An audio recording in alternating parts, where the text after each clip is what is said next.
Orbital decay, the final seconds.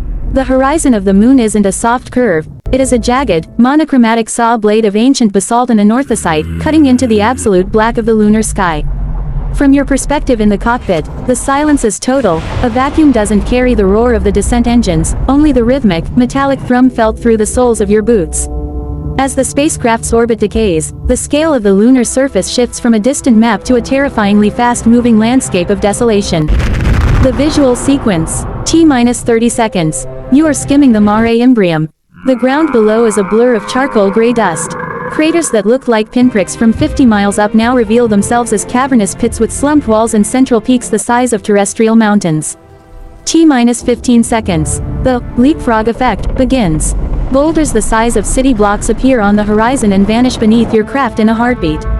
Because there is no atmosphere to scatter light, shadows are absolute, a crater's interior is a hole of infinite darkness, while the sunlit rims are blindingly white.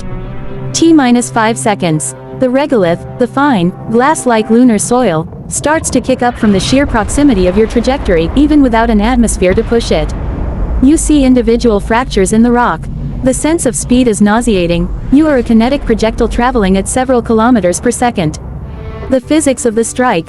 In those final milliseconds, the transition from flight to impact is instantaneous.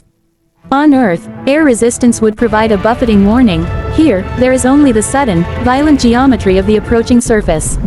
Contact. The leading edge of the craft hits a crater rim. There is no thud, the energy is so high that the metal of the ship and the silicate of the moon behave like fluids. Hypervelocity transformation. At impact speeds, the kinetic energy E_k is calculated by. Since v velocity is several thousand meters per second, the energy released is comparable to a high-yield explosive. The flash, a brief, brilliant flash of thermal radiation erupts as the kinetic energy converts into heat, momentarily vaporizing both the craft and the impact point into a plume of plasma. Excavation. A shockwave ripples through the lunar crust. A new, bowl-shaped depression is carved out in a fraction of a second, ejecting ejecta blankets of dust into the void, which will eventually settle in perfectly parabolic arcs back to the surface. The aftermath. Total stillness.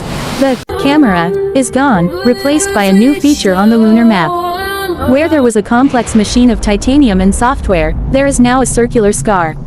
Because the moon is geologically dead and lacks wind or water, the site of your impact will remain virtually unchanged for millions of years.